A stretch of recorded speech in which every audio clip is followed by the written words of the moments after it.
Hi, everybody. Thank you so much for joining us. I think this is our third week of different roundtables. Today is Monday, and it's actually April is National Stress Awareness Month. So I'm very excited to talk to everybody today with Hashi Richards and Viveka Chow. They will give brief introductions about themselves, and then we'll go straight into understanding stress management, mental health, and the importance of all of this in light of recent events and 2020 and what the future is going to hold for us. So Viveka, can you just give a quick introduction, who you are, your name, where you're from, and a fun fact about yourself? Absolutely. Hi, everyone. My name is Viveka Chow. I am a Broadway actress. I'm also an influencer. I really love promoting small businesses in New York City with my TikTok. You can find me at Viveka Chow. And a fun fact about myself is that I can see the alphabet backwards. And I'm also from Hong Kong. How did you learn how to say the alphabet backwards? Actually, my singing teacher decided one day, was like, why don't you learn the alphabet backwards? So I just kind of memorized it, and now it became this nifty, fun trick that I do. Do you do it on TikTok? I don't do it on TikTok. It's just like a fun little thing I, used to break the ice sometimes. That is super fun. I suggest you do it on TikTok. I think you might have like a lot of really interesting feedback of people who might want to learn that skill as well. Definitely fun. Hashi, why don't you tell us about yourself? What's your name, where you're from, and a fun fact about yourself? Yes, so my name is Hashi Richards. I was born in India, but now I live in Orlando, Florida. We came to America when I was 2 years old.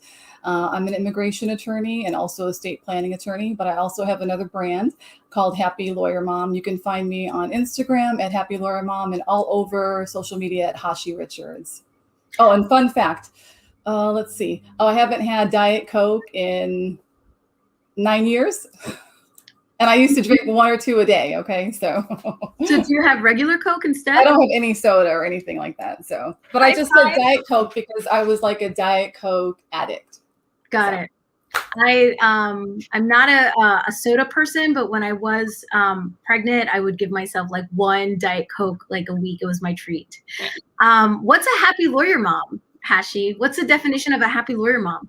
A happy lawyer mom is a mom who is present, who is mindful, who practices and models what she would like her children to do. Right. So for me, that looks like, well, we'll get into it in a little bit, but that looks like modeling what I would like my son to act like and not just telling him things to do. Right. A happy lawyer mom is managing stress because stress is a natural part of life. A happy lawyer mom is practicing conscious discipline with my son. And that works for me. And so I just want to say that I'm not here to lecture any other mom or make any judgment call. So this is more of my life story and the things that have worked for me through my journey. No, I think that what you are talking about is something that a lot of women struggle with, how to be an effective, great parent, and also be an effective, excellent attorney, and also be your own person, right? I was on LinkedIn the other day, and but there was this post about, sorry, guys, my phone, my team is out to lunch. There was this, we always say work-life balance, right? Almost as if we're divorcing work from our life. And I've never really seen my work as different from me, right? Like being an attorney is just, I don't see it as like work-life balance. And what people are now talking about, at least in the LinkedIn sphere, is just a balance, period. Mm-hmm. Not just work-life balance, but just balancing your life. So I think that's a struggle we all go through, especially stress management. So Viveka, talk to us about what stress means, because as a performer, especially at the level that you're performing at, you have had to deal with rejection. You've had to deal with people looking at you, criticizing you, complimenting you, almost as if you were a commodity. And how have you dealt with that? And how do you help others deal with that as well? There must be some stressful component to always putting yourself out there and being open to those sorts of discourses about who you are. Yeah, absolutely. Thank you so much for asking that. I'm a huge mental health advocate, and it is because I went through depression in 2018. Oh, And from that, I actually learned how to take care of myself and what, mental health means to me. And what that means to me is really tuning in and being present with how I am feeling and what I need in every moment, whether that is physical, whether that is a breath, just being really mindful of what's going to bring me most joy right now. And stress is, as Hashi said, as a very natural part of life. But how do we use that stress to, continue kind of powering through? And for me, I've kind of channeled that into a lot of creative outlets. I'm a very creative person, so I have a blog. I also love using my social media platform, and I love to empower and heal the world through my creative endeavors. So for me, it looks a lot kind of just like I'm definitely more of a workaholic, I would say. So I love doing everything at once. So, so in a way, it's good because that's kind of like what feeds my soul. But sometimes I really have to kind of like step back and kind of lead with what do I need in this moment? Like, do I need to be doing 5 things at the same time, or do I need to take a nice hot bath, or, put a face mask on, something that is going to make me feel good and make me feel a little more grounded. And yeah, so being a performer, it's hard because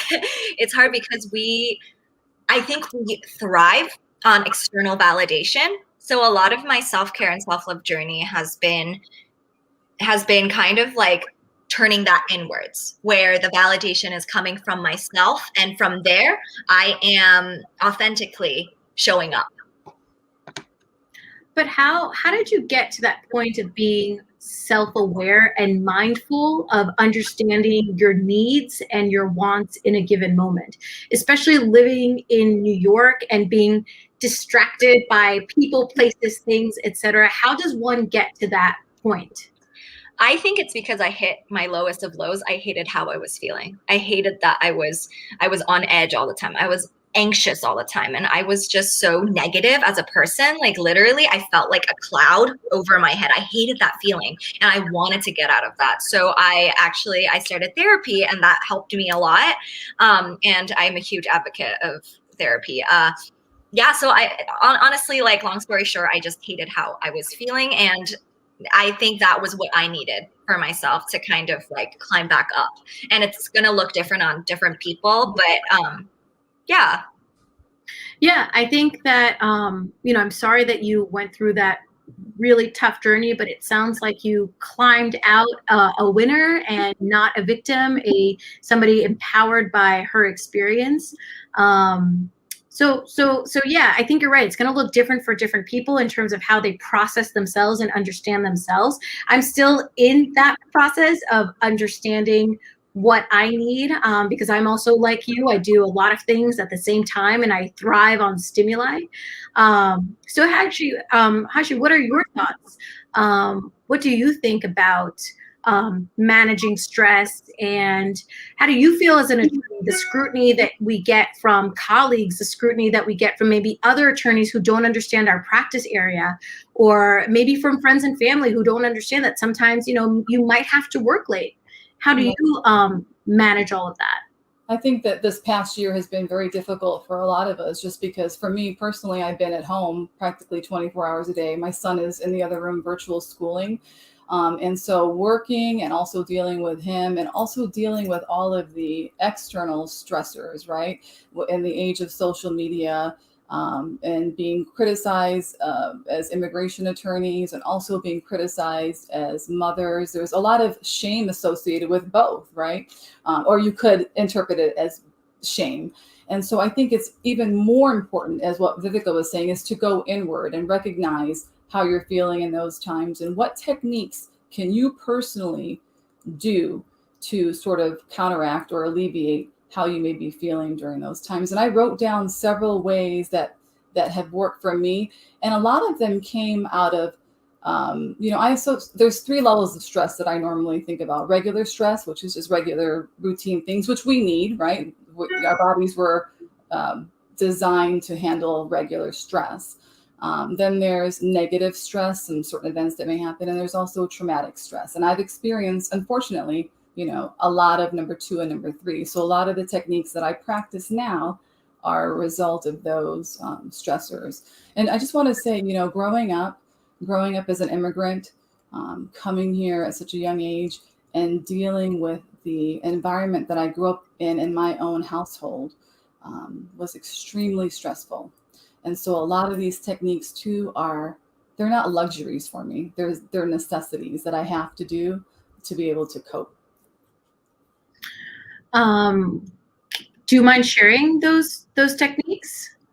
Absolutely not. I wrote them down to Elektra because I don't want to miss them. And if anyone, feel free to reach out to me after, because I am an open book. I'll talk about all these and share my own experiences, because I really, truly believe in being able to help and heal other people, which is why I think I picked those areas of law as well, because they're all, they're sort of anti-litigation, which is what I used to do. And they're just very helpful, positive areas of law. But anyway, number 1 is meditation. The first thing I do when I wake up, when my feet touch the ground, thank you, God, for another day. And I meditate. And people always say, well, I can't meditate, Hashi. I mean, Elektra, you and I have talked about this before too.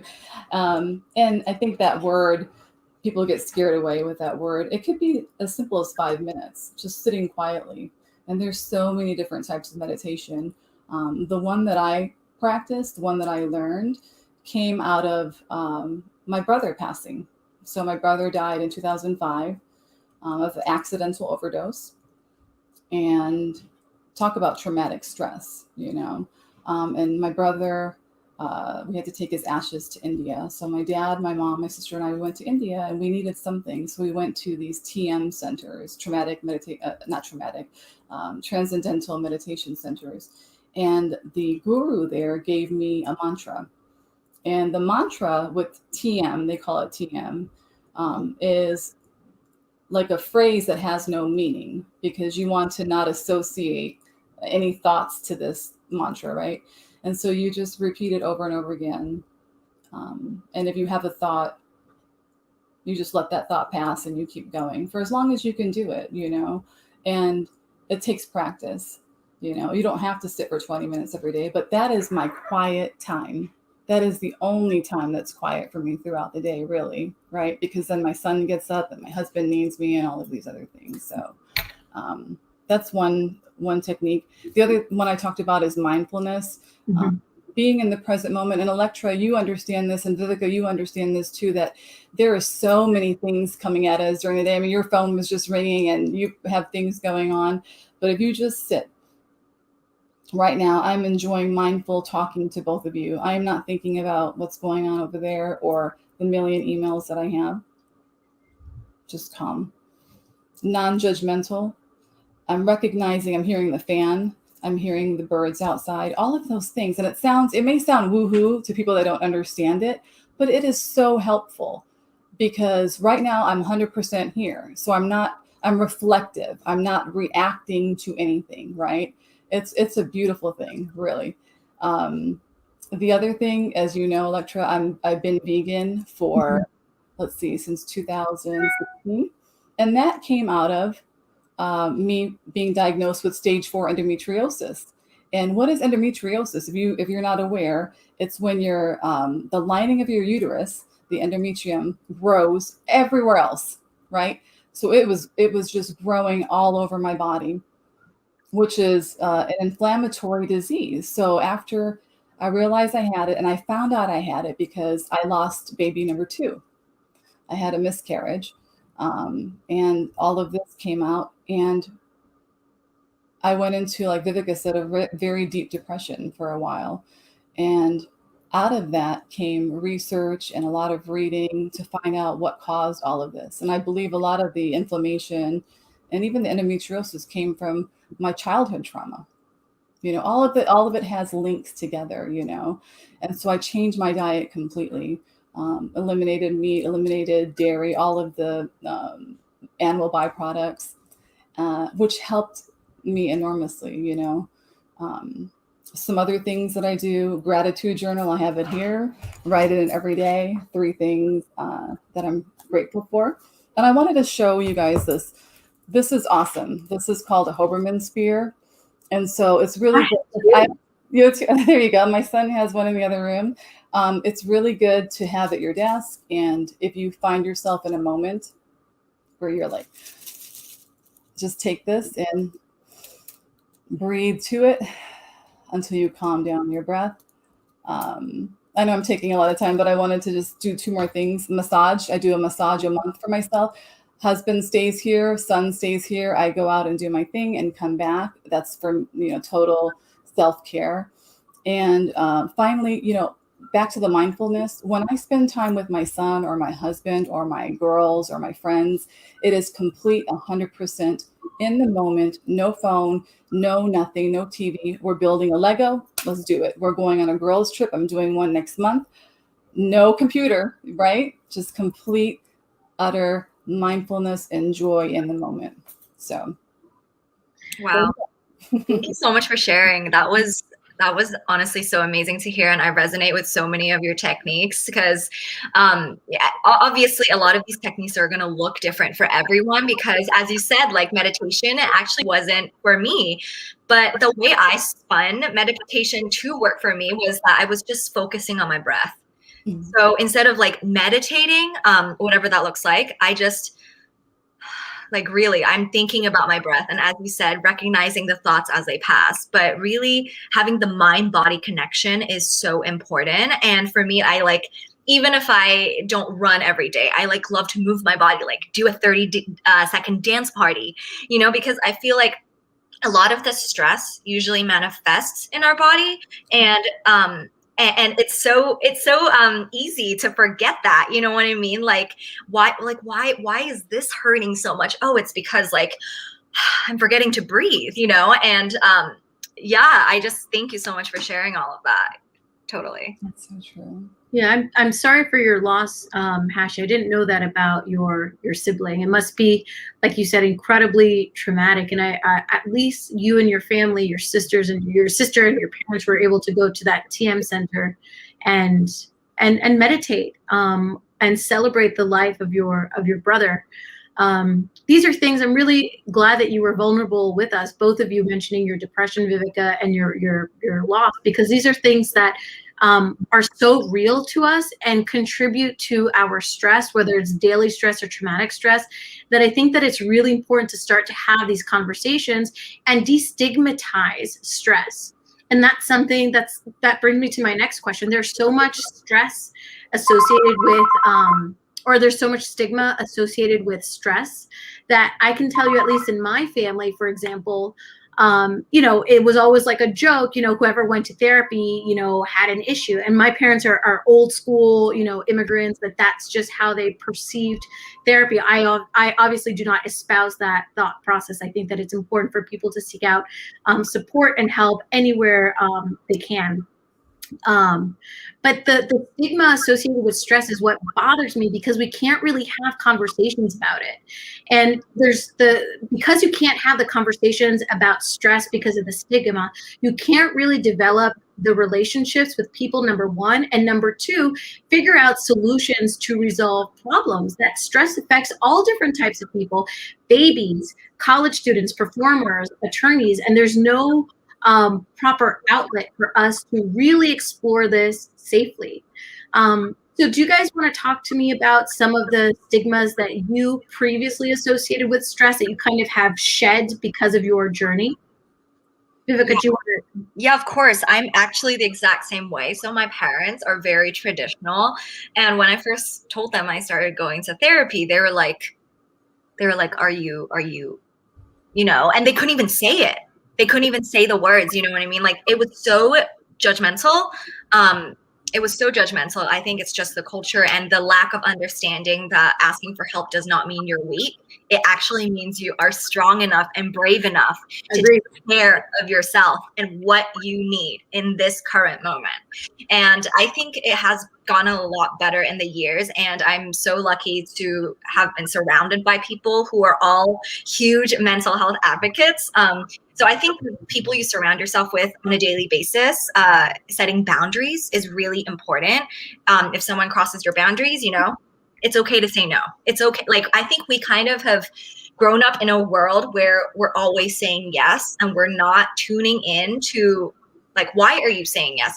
Are you saying yes because that's what the public should perceive you as, or are you saying yes because it aligns with your values and your purpose in life? So that is something I've just kind of been working on. It's just been a lot of inner mind and inner mentality work. And journaling has been so helpful, because as a performer, it's so easy to just kind of, have that self-esteem, low self-esteem. And what I actually do every morning when I wake up is I answer a set of questions. So instead of just free journaling, I have specific questions I answer that immediately boost my spirits up. And one really important question I ask myself is, what does my 80-year-old self think about me today? And this question is so lovely, right? Like, we're so focused on the future. We're so focused on what we want, like what we, want in 2 years, our 10-year plan, whatever, that we forget that what's happening right now is going to be a part of, like, the rest of our lives, right? Like we forget that. So that question just allows me to, like, stay present and, like, kind of, like, help me stay in that positive mindset and, like, just speak lovely words to myself. Yeah, sorry, I'm rambling, but I just, like, no. share that. I think you said great things. Before we continue with you, Vivek, I just want to shout out to Quentin Major Suave Jewel, who said mental health is a much needed discussion in every community, especially in the Black community, but I'm most certainly happy to see someone addressing the issue here. Thank you so much for watching, Quentin. And I completely agree with you. All communities, including the Black community, need to really destigmatize stress and have support systems in place and sensitize families and parents and teachers as to the normalcy. I feel like we talk a lot about normalizing things without actually putting in the work to normalize it. And the only way to normalize and destigmatize is to talk about our own experiences and recognize sometimes the issues that our parents had. For example, it is completely wrong for my parents and your parents, Viveka, to think that, seeking out a therapist or an analyst is something that is, like, my parents see it almost as like, why? Is there an issue with you? Like, what's wrong with you? Like, only those type of people, like that sort of rhetoric and narrative that just makes you want to coil back and not be open, which is the exact opposite of what we should be doing to normalize and destigmatize. I wanted to ask you, though, about your questions, Viveka. Where'd you get your questions? I joined an 8-week course. It's called oh my god, why am I forgetting what it's called? Okay, I have a coach. Her name is Amy Park, and Awaken Joy is the program. And basically, it's just kind of, I thought I really needed this because I was constantly like self-sabotaging myself, right? And like, and you don't realize it until one day you're just sitting there and you're like, why am I so awful to myself? And especially as a performer, like, I'm like, the minute something good happens, like, I'm questioning it. Like, did that really happen? And I'm just like, wait, but there's two sides. Why am I always doubting myself when the equal response could be, oh my gosh, like, wow, that's so awesome. I'm so excited for that. Instead of like, wait, like, they liked me?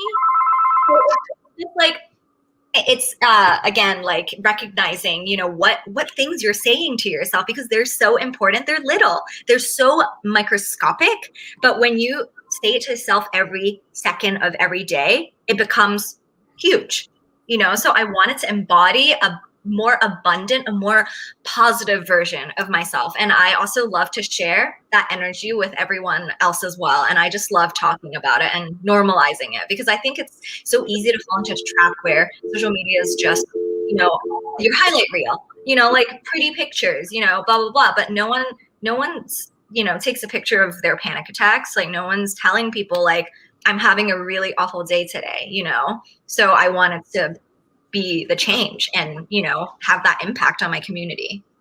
And celebrate imperfections. Mhm. What are some stigmas that you've encountered in your life associated with stress and mental health awareness? You know, I mean, growing up again with my parents being raised in India, my dad's family was very, you don't show emotion. You're not supposed to show emotion. So growing up, you know, we weren't allowed to cry, at least in front of my father. But my mom recognized the type of environment we were growing up in. And she noticed things, you know, especially with my brother, that he needed help. So she actually sought therapy for him. And, you know, after he passed, we started a foundation for him.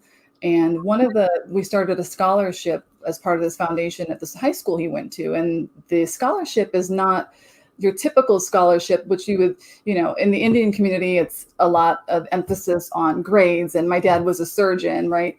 And all of these things, just grades, go to med school, become a doctor, and there's no emotional aspect to your life. There's no talking about any of that. That'll all come later. You'll figure it out after your quote unquote arranged marriage and all of these things. That's sort of like the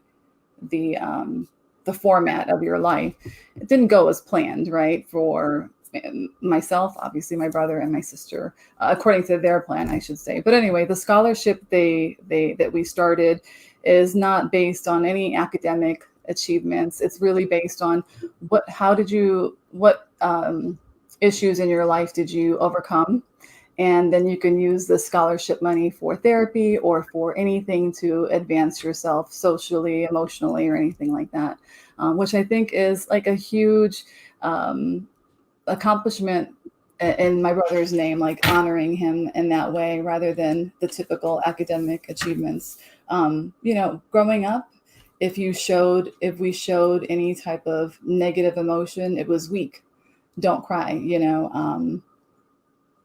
You're not focused. And I have a lot of the similar thoughts as Vivica, you know, questioning myself a lot, you know. But as I got older, I started to, you know, practice some of these techniques and separate myself and know that, and not to make excuses for my parents, but I think that my mom, you know, I love my mom. She's like my role model. She did the best she could with the tools and resources that she had at the time, you know, so.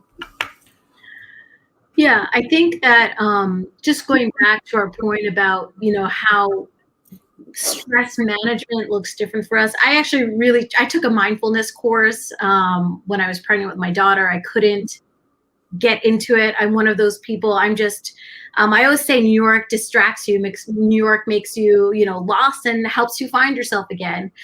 So I'm one of those people. I've got like a million things going on at the same time, and I'm okay with that because it works. But one thing that I've been doing since I was in law school to manage, I guess not to manage my stress, but to just manage my zoning out, is I used to do it with not BuzzFeed, what was it, Perez Hilton, and I would just get on my phone and just scroll. I wouldn't even look. I would just need to do the act of like scrolling through the images because for some reason that was very comforting to me. And I do the same thing now with like Daily Mail. I'll just scroll. It's so weird. I just need to do this act of scrolling. Like my finger just needs to move so that I can kind of center myself and prepare myself for my day. I'm very ritualistic when it comes to work, for example, especially like once I get to the office, I have to follow a certain protocol to get myself into the zone. I always describe work as getting into the zone because my work is very writing heavy. And that's how I kind of just manage working on a million different cases at the same time, just following my morning ritual, my protocol to get myself into the zone. And we've got to have music in the office. Otherwise, like I'm not in my zone. And that's how I maintain my stress levels, and how I maintain being calm and having the tools to be able to manage my time, because we're all very busy individuals with a lot of things going on, with a lot of competing people in our lives, that I think that it's, you know, maybe you're like me, for those people who are watching who are like me, who, you know, haven't been able to make the leap into mindfulness and meditation and things like that. But it's okay to find other valid substitutions that work for you. They might be out of the box, or they might be, unorthodox ways like mine, like the scrolling through the Daily Mail. But if it works for you, it works for you. I think it's so interesting that you just mentioned that, because everything you said, that is tuning into what you need. That is your self-care for yourself, because that just goes to show it's so different on everybody. And as long as you are taking care of yourself in every single moment, you are being mindful, Elektra. Like, you're so mindful. Like, I thought that was so interesting, because it doesn't always have to look like meditation or, running in the park. Sometimes it's just the little things, like you need music. You need that, like, surroundings is a huge thing. Scents for me is huge. Citrusy scents especially, like, really uplift my mood. I just wanted to point that out, that you are doing everything. Yeah, I think I'm a little sensitive about this, because I've gotten a lot of criticism from other attorneys about the way I process things and the way I need to work, just because it's not, people would make fun of me when I was studying for the bar because I studied with music. I literally needed to have my headphones on to study for the bar exam. So I think that in our profession, it's just a little bit, they're a little bit resistant to the way things change. There's an evolution of attorneys and how we practice and how we look and how we understand cases. And at least in my experience, I haven't, I've been laughed at multiple times by attorneys when I tell them that, like, the Daily Mail calms me down. Just like I got laughed at in law school. And not to say that, their way of processing things is wrong or right. I'm just, advocating for recognizing different types of de-stressors, right? They might not be the traditional orthodox ways, but if you're like me and you need to do, the finger movement, it's okay. I'm not going to laugh at you the way people have laughed at me for this. So I just wanted to put that out there, because it's a very personal experience, Elektra. So if those help you, then they help you, right? You know how you deal with your own stress, and you know how to handle your own stress to be able to bring down some of those physical or emotional reactions that may be getting out of control. So, for me, I can't listen to music, but I'm not going to judge you for wanting to listen to music. My husband loves to listen to music when we're falling asleep. I like it pin drop silent, right? And so it's what works for you. So there's no judgment call here. So I'm sorry you had to deal with that. Yeah, I'm sorry about that too. And I think this is just a testament to show how unique we all are. And that is something to be appreciated and definitely not laughed at. Thank you. Thank you. How can we be less stressful? What can we do to be less stressful? I know that we gave, Hashi talked about her tips, but what are things that we can do? Like, even something silly, like when you're on the subway or you're on the bus, or, you have writer's block and you can't, continue writing. Like, what are some things to de-stress ourselves, to make us less stressful?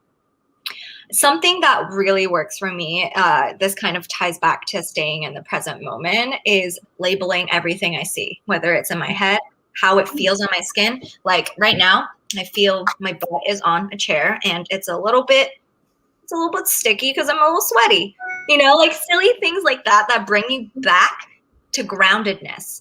And in the present, like, that's something I definitely recommend trying, because what are we going to do on the subway when, nothing's really happening? Just, I think observing where you are, it will automatically kind of put you in a different mindset. It's like, it's magical almost. Yeah, that's something I would recommend. What about you, Hashi? So for me, I've said most of the techniques. I think that for, accepting that you can't control everything around you is a major one, right? I'm not, I don't hold all the power. And so whatever I can control at the moment, I'm going to do. Whatever I can't, I just can't. And that's it. That's part of being present and recognizing that. But how do you do that, Hashi? Because sometimes, it's not like you want to control everything, but you're just like, damn it, why didn't it go the way I wanted it to go? And you actually feel, like bad or vexed about the situation. Like, how do you not feel bad or vexed? Listen, you can feel bad in that moment. You have to, and you recognize that feeling, but where are you going to take that feeling? How are you going to deal with that feeling? Are you going to project it out in a positive way or a negative way? Are you going to take it out on the next person that calls, or your assistant, or your husband, or your kids? How are you going to deal with that? I'm not saying you can't have the emotion, but how are you going to process that emotion? One thing, I just want to share something. I learned conscious discipline at the church that we attend right around when my son was about a year old. And that practice you can apply to your own kids as well, which is processing, recognizing their emotions, teaching them to recognize it, and then how are you going to process it? For example, if my son, if he is upset about something, he'll literally come in the room and say, "Mommy, I'm angry, I'm frustrated, I'm tired, or I'm hungry," or say whatever he's feeling. And then we'll work through that. If he's doing something and he's like not understanding math or something, guess what we do? We get up, we literally, I say, "What do you want to do, honey? You want to go for a walk? Do you want to hit this pillow? Do you want to use this? Or do you want to go outside and feed the ducks?" Because we have a lake behind our house. Yeah. And though that allows him the freedom to be able to say, I can say that I'm mad to my mommy. I can say I'm mad to my dad, and be able to have some support to deal with it. So Elektra, with you, feel what you're feeling. And if you need a moment to be angry, do it, but do it in a healthy way, right? You're not going to go punch a hole in the wall, or, you know what I mean? So I'm not saying deny the emotion, because that's a natural process. And the other thing I don't think we've talked about is sleep. Right. Yes, I was about to say that. Yeah. Sleep is so, so important. I mean, I know I get up early. I woke up Elektra one time really early when I was exercising, but I get enough sleep. And sometimes I even take a nap, even if it's a half an hour in the middle of the day, because I need that, The sleep is just as important as your awake time. People don't realize that, it's not a badge of honor. And a lot of lawyers say, "Oh, I only got, 2 hours of sleep or 3 hours of sleep." It's nothing to brag about. That's not a win in my book. It sounds to me like they maybe think that it is, but it's really something that they're probably lacking and they need to get more of. So, and when you sleep, again, I like it quiet. You may not like it quiet, but me, I like it quiet and dark. I recently bought Eucalyptus Sheets, and I did Eucalyptus Sheets. Like, it feels so different. And you can also look into bamboo linen sheets. And something about those sheets, cooling sheets, help me sleep better. And also about like what you wear. People say sleeping naked is the best. It's because it's the most natural, but I don't like sleeping naked. So I get really breathable material. And I actually love this brand called Sijo, Sijo. And I think, and Quince as well, like Quince. They sell really great stuff. And just like, it was surprising that, like just changing something as bed sheets helped me sleep through the night. It was wild, but like I'm never going back. And like that's something I think everyone like should at least try, is to kind of like change their sheets, or like change your pajamas, because I think it really there's something different about them. So yeah, sleep is so important. So important. I agree, but I feel like sleep right now is a luxury for me. I totally agree with you with the sheets. I cannot have anything polyester on my bed, on the kids' beds. I can't deal with it. But my son wakes up at 5:30 every single day, and I can't for the life of me go to sleep early. Like I have to be dead, knocked out, tired to be able to go to sleep at 8. So happy lawyer mom, this is where Hash comes in. How can moms with young kids, or moms with kids in general, like have a de-stressed life? Because when you're taking care of a being that's external to you, your child, it takes a lot of you, because you're basically taking care of a human being, making sure that they're happy, they love life, they understand life, they're learning, they're thriving. And a lot of the times moms have to take a back seat to their own self-care and their own management of their personhood, of their being. I think it's difficult, especially when your children are very young, when they need you a lot more. For me, when my son, and I have one, when he was younger, it was much more difficult probably to get in some alone time. But I think as your children But that being said, you should try to at least have some quiet time, some alone time. And I'm not saying meditate, but if that means just having a cup of tea or going for a walk or listening to some music alone, you have to pencil that in. This is my calendar. I have a written calendar and I also have my digital one, but I put down everything in here, right? And so time management is very important. And you can even pencil in that alone time. And for you, Elektra, I know you have two young little ones. So even for you to write down on your day, maybe even 10, 15 minutes, I'm going to do me for this time, it could be as simple as that, because when else are you going to have that time to be able to do that? The other thing is, if you find solace in spending time with girlfriends or any of your friends, you need to pencil that in too. So I have a whole weekend coming up in May where I'm just gone for the entire weekend. So I'm totally looking forward to that. Where are you guys going? We're renting a house just a couple hours from here. Yeah, just to bond. It was with a friend that I haven't seen in a while, and there's like 6 other girls going. And so I'm really looking forward to that, as far as other things with but parenting and kids, really, really. And again, I'm not trying to sound like a perfect mom, so please don't take it that way. There has been instances where I have said maybe the wrong thing to my son, but in that moment, realizing it and coming back later and maybe apologizing, right? But if I'm sitting here, like right now I'm in my office, and if he may walk in, and he may walk in sometimes when I'm on a call or working on something, and how am I going to react when he walks in? That is very, very important. Am I going to take out what I'm dealing with right then on him? Because his face, I don't want to affect his emotions at all. I remember growing up and having to deal with that. So I'm very conscious of that. One other thing I want to tell moms really quick, again, just advice, the 5 minutes when your kids wake up, the 5 minutes before they go to bed, and the 5 minutes before they go to school, they say those are the most crucial times for your children. So if you can project calm and affirmations and all of those things and send them on their way, they'll have such a beautiful day at school and come home.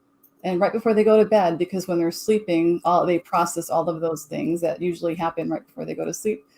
And so if you can, one thing my son and I do is we do affirmations before he goes to sleep. So a good idea is we go through A through Z. And I say, you are amazing. And he says, I'm amazing. You are beautiful. I am beautiful. We go through the whole alphabet. And by then he's usually asleep. So what is Z? Zealous. And I can't think of another one. One time I was like, I am a zebra. He's like, zebra? I mean, I didn't even know. So you guys have any suggestions? And X is extra, and I add a word because I can't, and extra doesn't even start with an X. It starts with an E. So I'm welcoming suggestions from the audience for some other affirmations for those letters. I love that. I love that so much. Like, what a great bonding activity, and just like to connect with each other. That's so beautiful. How have affirmations made you less stressful? Do you do affirmations, Viveka? I do. I just like repeat it to myself while I focus on my breath. So it's kind of like, I don't know, there's something really incredible about breathing, because when you're breathing, like, even I love getting massages. That's another self-care thing I love to do. I love going to spas, and even a half an hour foot massage sometimes like changes everything, because you're releasing these like pressure points, in your body. And since it's connected to what this like is thinking all the time, it really helps. And when I breathe in my affirmations, it almost feels like it's kind of like this like imagery I get of the words kind of just like seeping into me. It's like a sponge effect, and it keeps me calm. So that's how it's helped me. I love what you said. Sorry, Elektra, what did you say? I don't use affirmations, but one thing that my mom, I love my mom. One thing that my mom said to us growing up, we grew up very poor, and I went to a very affluent high school or school here in New York. And everyone knew that we were super poor, like administration, the students, everyone kind of made fun of us, including the staff, which is horrible that they would do this to young kids. But one thing that my my mom did every single day, probably until I went to college at 17, was every day she would tell us, you know, the Yao family is the best family. The Yao family is the best family. And to this day, I think very highly of myself, and I really don't think that anything is outside of my reach. And now that I think about it, probably what my mom was doing was just a daily affirmation, and her sentence and us saying that together as a family really didn't faze me, like going to school and like getting bullied for, you know, something that I couldn't control, my parents' economic status. So I always tell, my friends who sometimes are like, well, how can you do it? Like, how can you feel that way? And I would say, listen, tell yourself you're the best every day. You're going to start to believe it. And I always thank my mom for that, because that gave me such a huge sense of confidence and a lack of fear in life, if that makes sense. Like, I'm not afraid to take risks and to do things and to fail and fall on my face, because at the end of the day, the Yao family is the best family, right? As she would say. It relates back to manifesting. I believe so strongly in manifesting and like really taking control of how you want your life to go. And it might sound woo to some people, but like just more like if you set your mind to it, you're going to take the appropriate measures of getting there. Instead of it's so much more delightful to feed yourself positive things. Like I'm gonna be on Broadway. I'm gonna be a series regular in a TV show, than being like, oh, I'm not talented enough. Because when I say I'm gonna be in this TV show, like what am I gonna do? I'm gonna get a coach. I'm gonna start taking more classes. I'm gonna start surrounding myself with people who I believe are aligned with me and my goals. So yeah, it reminded me of something I used to learn in psychology called the self-fulfilling prophecy, where the more you say it, the more you believe it, and you're like ingraining it into your life, which is exactly what you've so successfully done. Oh, thank you. I also believe in our friend Nike. Just do it. Just do it. Whatever. Just do it. Don't think twice about it. Just do it. Elektra, that is so amazing that you grew up like that. I mean, with your mom basically affirming you and your family every single day. I mean, that's what I'm trying to do. I'm doing with my son. And we say that too. The Richards family is awesome. My husband, myself, and my son. So he can go out into the world as you did, like thinking he is the shit. Like he can do anything. He can freaking do anything and nothing will stop him. One thing that was very difficult for me to do, and I do it for him now, I do it with him, is to look yourself in the mirror and say, I love you. And like really look in your eyes and say that. And the first time I did it, I cried. I'm about to cry right now thinking about it, because it's such a, you're connecting with yourself on that level and really trying to say it to yourself. If you maybe didn't believe that growing up, if you didn't have a lot of those affirming thoughts, that's a very powerful experience. And he's been doing it now since he's little. So he is going to have a completely different experience in his childhood than I did, and maybe some of the people watching had. So even hugging yourself. Yeah. We give so much love to other people. We give so much support. But when do we ever, have that time for us? Let's all hug ourselves. That's so true. Do you think stress is a natural consequence of how we live our lives? Like my husband's grandparents are both 96 years old and still alive, without any help at home. Like his grandma still cooks and cleans, and his grandpa, they go dancing in the city center all the time. And they genuinely live very natural lives, very different than the way we live our lives here in the city, with the stress, with the work, the stress, and everything. Is stress just a natural consequence of our life, our lifestyles? Is it something we can eliminate? I think stress comes from society giving us standards to reach. And I think a lot of stress comes from comparison, whether it's with ourselves or with other people. And I think that it's just part of the human experience. I don't think that we can ever get rid of it. But as Hashi said, like, what do you choose to do with it? And I think it's important to have like some sort of, negative emotion sometimes so that you can find the positive. And I think it's all a balance, really. And I think that's what makes life so beautiful. Otherwise it'd be so boring, you know, just, just like one note, you know what I mean? And I think it's just a testament to all of our strength and what we can endure. And it's the human experience. And of course, like I wouldn't want anything negative to happen to anyone ever. But I think to see someone come out of that is one of the most wonderful, like, I think in imagery a lot. So it feels like just like there's like light around the person and you can really feel that. Yeah. Ashley, what do you think?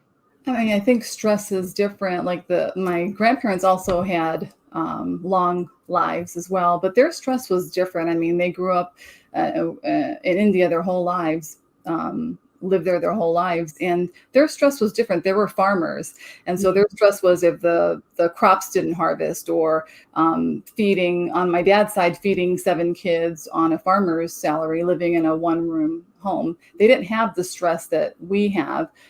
When we came here, you know, my parents' stress was completely different. It was my dad trying to find his way in a small farm town where we eventually settled, getting patients wanting to come to him, being an Indian surgeon, and everyone else in the town is not, most of the people weren't Indian. Those were stresses that then he brought home to the family. My mom's stress was different, you know, being this Indian woman trying to raise kids Indian and also dealing with all the stressors that we had going to school and dealing with the American culture. Now my stress is completely different, right? Running a practice, building my Happy Lawyer Mom brand, raising my son, you know, being married. All of those things are stressful. I can't imagine what the stress is going to be like for my son when he becomes a teenager, because right now with kids, social media is a stress that I didn't have when I was growing up. I could not imagine going to high school and middle school with social media, because it was traumatic enough, you know, dealing with mean girls and all the competitive things and jealousy and all those things. And now to have it on a public platform and being broadcast, I just don't know what it's going to be like in 4 or 5 years for my son. I can't imagine what type of social media they'll have then. So yeah, it's different depending on where you grew up, what time, what place. And so it's, again, how do you deal with it? How do you manage it? And how can you control it? Because I think it's always going to be there in some form. I think the social media stress that you mentioned is really interesting. Most people are on social media and feel compelled to share or not share every day. Viveka, your relationship with social media is a little bit different. Do you feel stressed as an influencer at all? I absolutely do. So much. Okay, I'm just going to say it. People are really mean. People are so mean. And that's not something I can control. But, you know, sometimes I get crazy mean comments on my post when my post is nothing but, you know, like good intention, you know, and everyone's going to have an opinion.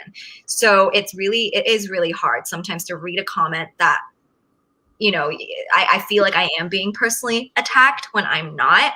And that's something I have to constantly work towards, is tuning that out. Or, you know, if I am feeling upset about this really awful comment, like how do I not let it affect me? How do I not take it to heart, you know?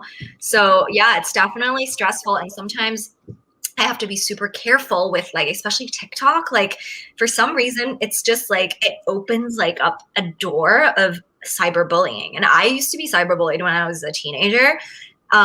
And that was through another platform called Zanga. It was really popular in Hong Kong. It's just like a blogging. It's like kind of like MySpace. Okay.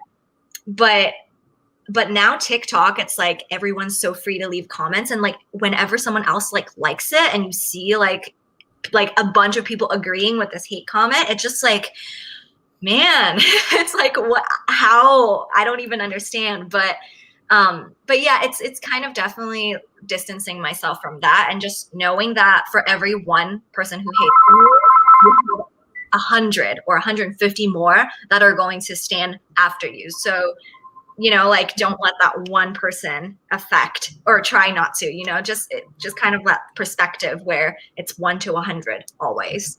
Mm-hmm. Yeah, especially because when you're on social media, it's kind of like acting and performing, right? Like when you go to an audition, they're scrutinizing you, the way you look, the way you sound, how you're going to fit in with the other castmates, and the same with social media. You're putting yourself out there. I've definitely experienced the bullying on Facebook and on TikTok. On Facebook, I've had a couple people say they prefer me with straight hair. I straightened my hair for a week earlier this year. I've had people say that I'm committing, fake immigration by assisting undocumented workers. So there's definitely a lot of freedom that people enjoy online in commenting, but that freedom doesn't really extend itself to curiosity, I would say, in a lot of the times. Because I feel like if somebody really was curious and had a question about you, or a question to me or Hashi about what we're doing on social media, I'm sure we would answer without any issue. It's 3 o'clock. But what they do is they tend to take the easy way out, and the way out where we have no voice. Because if someone is saying, listen, I prefer you with straight hair, I mean, what can I say to that? Listen, I'm naturally curly. Like, there's nothing that I can do about the way I was born. Yeah. Right. And you could just take it as their opinion, right? And say, okay, well, great, and keep it moving. When it gets harmful is when they say really like racist things. They told me to go back to where I came from, and things like that, where you delete, ban, block, whatever, report, and all of those things. But people are so brave behind the keyboard. They say the most vile things, which they probably wouldn't have the nerve to say in person. So yeah. Yeah. The way I think of it is, I honestly feel really sad for them, because to get to that point of hatred, it's something they've known their whole lives. You don't just go around spewing hate at other people if that's not everything you've known. You know what I mean? So that's like a way I think of it, is that I send them so much love, because I hope they understand what like real love is, because it's so powerful. That's a great approach. Great approach. So we've been at this for an hour.